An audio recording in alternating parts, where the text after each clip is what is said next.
मोर नाम साहिल सिद्धि मैं एबार HS second year final exam 491 out of 100 that is 98.2% পাবলৈ সক্ষম হৈছে কেনেদৰে পঢ়া আগবঢ়াইছিলা আৰু তোমালোকে কোনটো নাম মই সায়েন্স ভিজন সিনিয়ৰ সেকেন্ডাৰী স্কুলত পঢ়িছিলোঁ আৰু ইয়াৰে টিচাৰ্ছবোৰ বহুত ছাপৰ্টিভ হয় তেওঁলোকে ক্লাছত বহুত ভালকৈ পঢ়াইছিল আৰু পাৰ্চনেল কেয়াৰো বহুত যথেষ্ট দিছে মানে ইমান ভালকে কেয়াৰ লোৱা মানে ঘৰৰ মানুহৰ নিচিনাকে কেয়াৰ লৈছিল আৰু মই নহয় চবৰে লৈছে আৰু লগতে ৰেগুলাৰলি পঢ়িছিলোঁ আৰু ইমান এক্সট্ৰা অৰ্ডিনাৰী একো কৰিব নালাগে ৰেগুলাৰলি পঢ়ি যাব লাগে কোৰ্চখিনি কমপ্লিট কৰিব লাগে আৰু টিচাৰৰ কথা শুনিব লাগে টিচাৰে যি কয় সেইটো শুনিব লাগে ভৱিষ্যতৰ সপোন কি আছে লক্ষ্য কি মই এজন চিকিৎসক হোৱাৰ সপোন আছে হয় নিট কেনেদৰে আছে পঢ়া শুনাটো কেনেদৰে আগবঢ়াই লৈছিলা মই ৰেগুলাৰলি পঢ়িছিলোঁ স্কুলত যিমানখিনি পঢ়াই দিছিল সেইখিনি ঘৰতো পঢ়িছিলোঁ প্লাছ নাই মই ব্যক্তিগত টিউশ্যন লোৱা নাই কাৰণ দৰকাৰে পৰা নাই ইমান ভালকে যদি পঢ়োৱা হয় স্কুলত বা ঘৰতো যদি ডাউট ক্লিয়াৰৰ কাৰণে সহায় কৰা হয় তো দৰকাৰ নপৰে কোনটো সাবজেক্টত কিমান পাইছিল মই একচুৱেলি মই ভালকে দেখিব পৰা নাই এতিয়ালৈকে টোটেলটো গম পোৱা 491 পাইছোঁ 500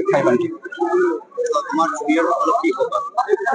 জুনিয়ৰসকলক ক'ম যে তেওঁলোকে ৰেগুলাৰলি পঢ়ি যাওক আৰু টিচাৰৰ কথা শুনিব লাগে টিচাৰে যি কয় সেইটো শুনিব লাগে কাৰণ আমি ক্লাছ 12 বা হায়াৰ ছেকেণ্ডাৰী 2 বছৰ কৰোঁ আৰু টিচাৰে 10-12 বছৰৰ এক্সপিৰিয়েঞ্চ থাকে তেওঁলোকে ভালকে জানে কোনটো পঢ়িব লাগে কোনটো এৰিব লাগে কেনেকৈ পঢ়িব লাগে কিমান ঘণ্টা পঢ়িব লাগে সেইটো তেওঁলোকে বেছি জানে তেওঁলোকৰ কথাটো শুনিব লাগে কেনেদৰে পঢ়া শুনা কৰিছা মই পঢ়া শুনা কৰিছিলোঁ মোৰ কোনো ফিক্স আৱাৰ নাছিলে যে ইমানখিনি কৰিব লাগিব যিমানখিনি কৰিছোঁ আৰু লগতে যিখিনি ডেইলি টাৰ্গেট বনাইছিলোঁ আৰু সেইমতে পঢ়ি গৈছোঁ ভৱিষ্যতৰ কি হোৱাৰ সপোন আছে মোৰ ভৱিষ্যতত এজন সুদক্ষ চিকিৎসক তথা মেডিকেল প্ৰফেচৰ হোৱাৰ মন আছে এইটো প্ৰফেচন কিয় আচলতে চুজ কৰিছিলে সপোন আছিলে চিকিৎসকৰ আৰু মই টিচিঙো ভাল পাওঁ সেইটো কাৰণে মেডিকেল প্ৰফেচৰ হোৱাৰো আশা আছে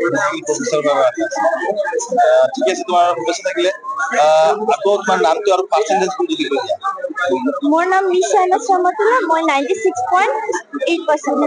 গোটেইকেইটা টিচাৰে মিলি কিনে যিদৰে কষ্ট কৰিছে যোৱা বছৰত আমি এক্সপেক্ট কৰিছিলোঁ যে ভাল ৰিজাল্ট হ'ব কিন্তু ইমান ভাল ৰিজাল্ট হ'ব বুলি ভবা নাছিলোঁ আমি ভাবিছিলোঁ যে 90 above আমাৰ এটা 2-3টা মান থাকিব লাগে প্ৰায় আজি আমি হয়তো পালোঁ 4টা মান 90 above হ'লে ধৰক হাইয়েষ্ট পাৰ্চেন্টেজ পালে 98.2 সাহিল সিদ্দিকী সেকেন্ড হাইয়েষ্ট পালে 97.67 আমাৰ শেহনাজ ৰহমতুল্লাহ পালে থাৰ্ড হাইয়েষ্ট পালে 95 মই এক্স্যাক্টলি পয়েন্ট 96 আৰু থাৰ্ড হাইয়েষ্ট পালে ফোৰ্থ হাইয়েষ্ট পালে 91 ফিফথ হাইয়েষ্ট 88 এনেকে আমাৰ প্ৰায় 80 above আমাৰ প্ৰায়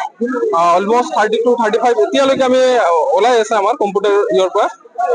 এতিয়ালৈকে 30-35 ষ্টুডেণ্ট কাউণ্ট কৰিলে ওলাব above 80% পাইছে আউট অফ 157 অলমোস্ট গোটেইকেইটা ষ্টুডেণ্টে ফাৰ্ষ্ট ডিভিজন পাইছে বুলি আমি এতিয়ালৈকে গম পাইছোঁ তাৰ ভিতৰত কিছুমানে আছে হয়তো ছেকেণ্ড ডিভিজন 2-এটা ওলাইছে আৰু এতিয়ালৈকে ফেলৰ আমি পোৱা নাই আমি আশা কৰোঁ তেনেকুৱা নহ'ব আৰু আমি অতি আনন্দিত যে এনেকুৱা এটা ৰিজাল্ট হ'লে আমাৰ পৰা আৰু প্ৰথমে মই আমাৰ ষ্টুডেণ্টবিলাকক ধন্যবাদ জনাব যিহেতু একচুৱেলি বহুত কষ্ট কৰিছে আমি খালি জাষ্ট এটা ট্ৰেক হৈ উঠাই দিছোঁ আমি ডেডিকেটেডলি লাগি আছিলোঁ কিন্তু গোটেই কষ্টটো দিন ৰাতি কষ্ট সিহঁতে ৰাতি নহয় দিন নহয় ৰাতি 11টা-12টাত ফোন কৰে ছাৰ মোৰ এইটো ডাউট আছে অমুক ছাৰক কি কৰক গোটেইকেইটা ছাৰে আমাৰ ডেডিকেটেডলি লাগি আছিলে আৰু at the end of the day we are getting the fruitful result